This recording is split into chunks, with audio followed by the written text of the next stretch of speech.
Did you know what the president did over the weekend while you schmuck were drinking and partying, you moron?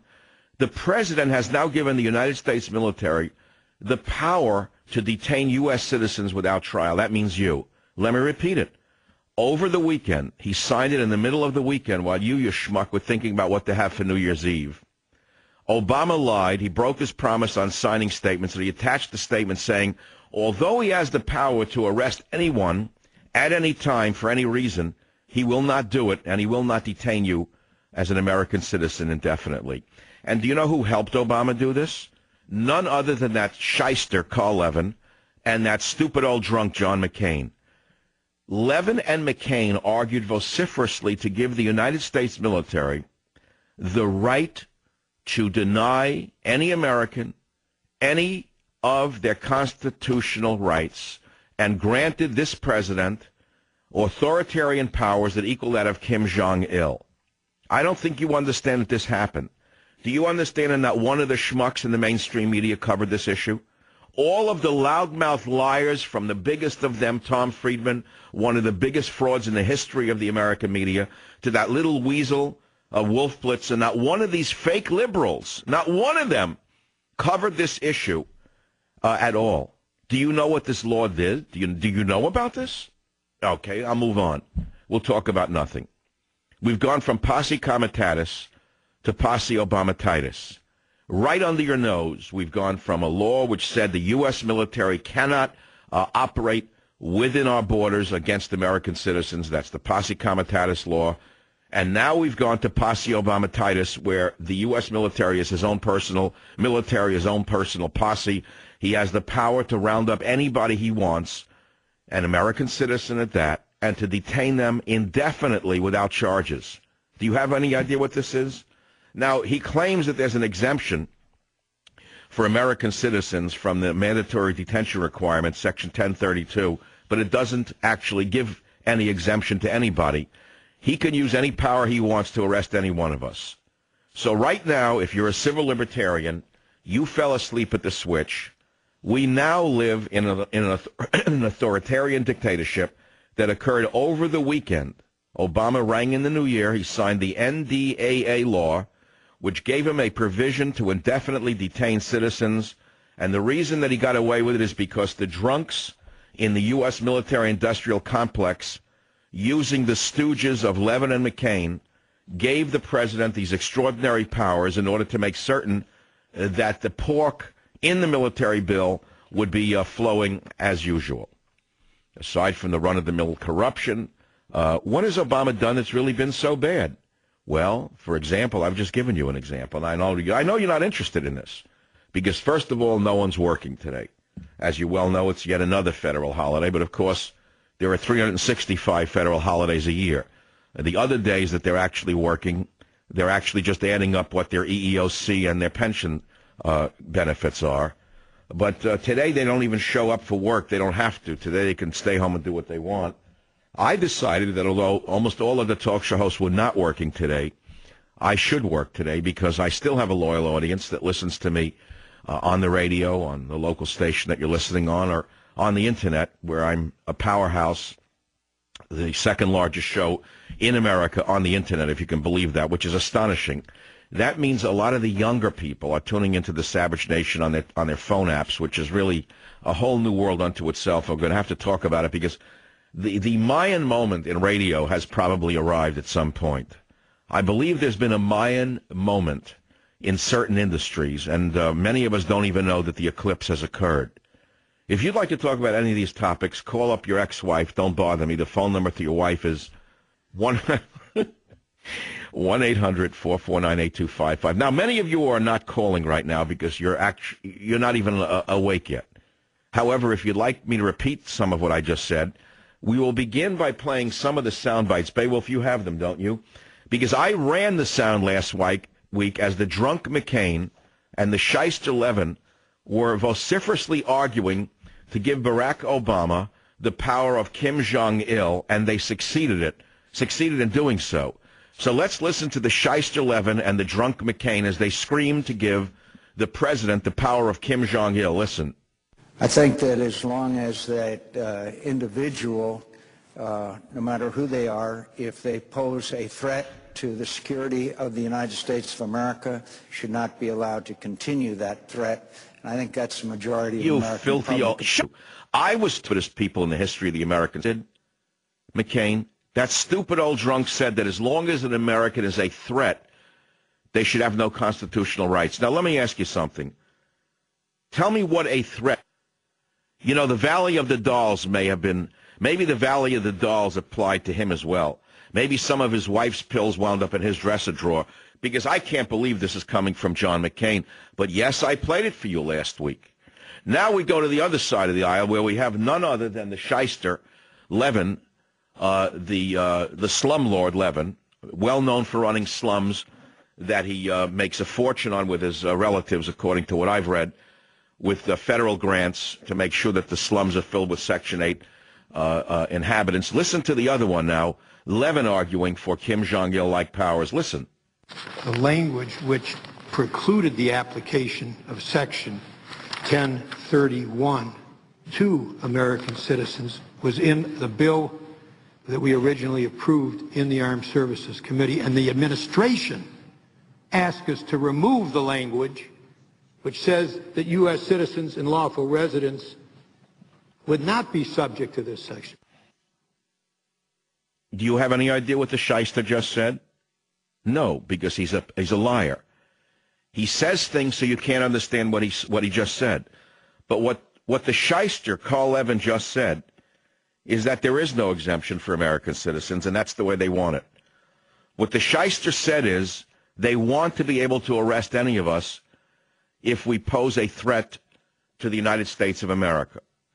So let me ask you something. What poses a threat to the United States of America? Well, obviously, if a man is planning to bomb something, that's a threat, I guess. That's, you know, without a trial, of course. You don't need a trial if you're a liberal. What's the point of having a lawyer now, or a judge, or a jury? All I got to do is say you are a threat to America's security. In the name of being a threat to America's security, the military will now arrest you and hold you indefinitely, and you'll have no trial whatsoever. We can even execute you. This happened over the weekend. If you don't understand how serious this is, you have no business being a free citizen. You are already a slave. You are no different than a bull with a ring in his nose. I don't care how big you are. I don't care how tough you are. I don't care how virile you think you are. You are no more powerful than a bull with a ring in his nose. And the fact of the matter is, this has occurred.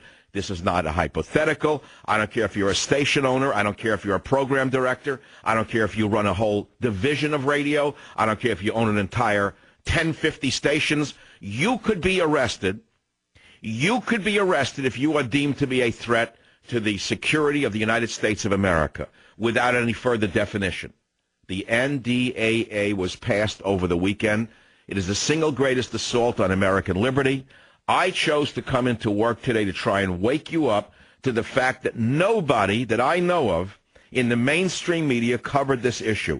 The biggest liars like Wolf Blitzer, the biggest frauds like those on 60 Minutes, you name them, they're all complicit with the greatest assault on American liberty since this country was founded. What Obama has wrought while you slept and while he was eating poi, he rang in the new year by signing the greatest assault on American liberty since the country was founded, giving the U.S. military the power to detain U.S. citizens without trial. And many of you say, oh, come on, Mike, you're just being an alarmist. That would never apply to us.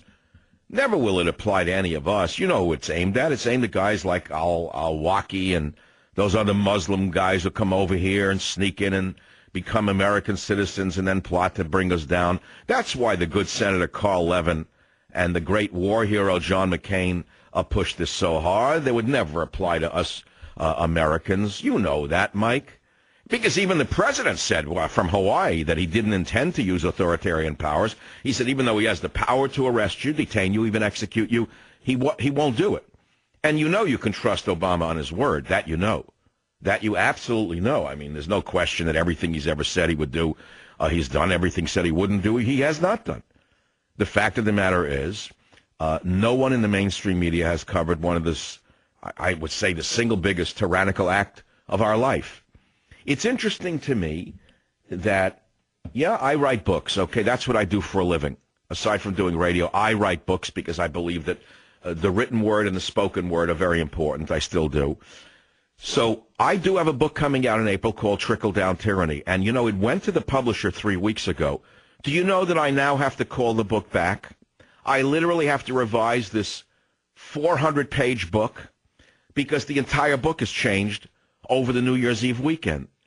The president conducted the greatest assault on American liberty and has conducted the greatest tyranny since this republic was founded. And you're not seeing it anywhere. For example, go to the Daily News. Here are the stories. 2011's wild and wackiest Twitter pics. Let's see. Romney, Obama is like Kim Kardashian. Kathy Griffin strips down to undies on national TV. Giants cruise to win over Dallas, headed to playoffs. Jets implode. This is what they feed the average moron in the streets of New York. Now you say, it's not going to fly. You're just blowing in hot air there. You know he means what it's all about. A guy like Lemon's never going to arrest you, never going to arrest an American. Why, it's aimed only at a terrorist, is it? Then why does it not say only aimed at a terrorist? Well, it does. It says if you pose a threat to America's security, the law says, you could be detained by a group of men in black clothing from the military who can grab you off the street like in Argentina in the 60s or 70s, throw you into a black car, take you to any jail, unknown jail, anywhere in the world now. They could take you to Pakistan, and you will have no trial and never be heard from again. It could happen to anyone running a blog that a lawyer, let's say a lawyer working for Obama says, you're a threat to national security. You write a blog. We deem that blog to be a threat. We don't like your website.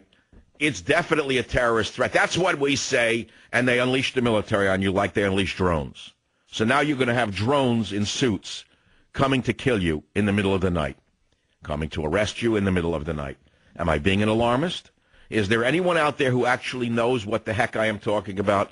Is there one psychopathic, lying, drug-addicted liberal out there who can prove that I am wrong in stating that the NDAA law that Obama passed over the weekend, supported by the Shyster Levin and the drunk McCain, is not what I just said? Savage.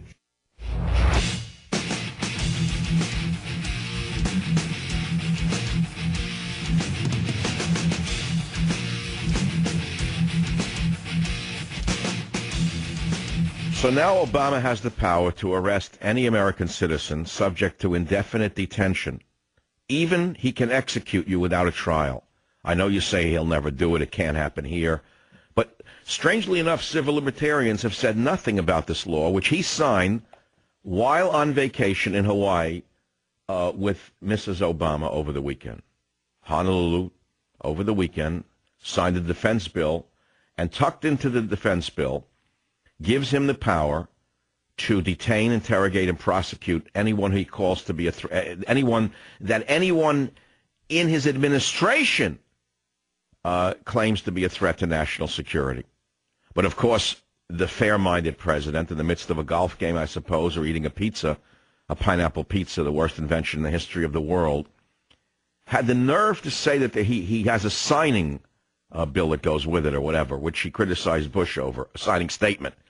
And a signing statement went along with this fascistic bill, which allows presidents to raise constitutional objections to circumvent Congress's intent. And remember, during his campaign for the White House, President Obama criticized President Bush's use of signing statements, and Obama lied when he said he would make his application of the signing statement tool more transparent, but he didn't do so. So in other words, although it's supposed to be about handling captured terrorist suspects without violating Americans' constitutional rights, the law actually gives them the power to violate your constitutional rights for any reason that they want.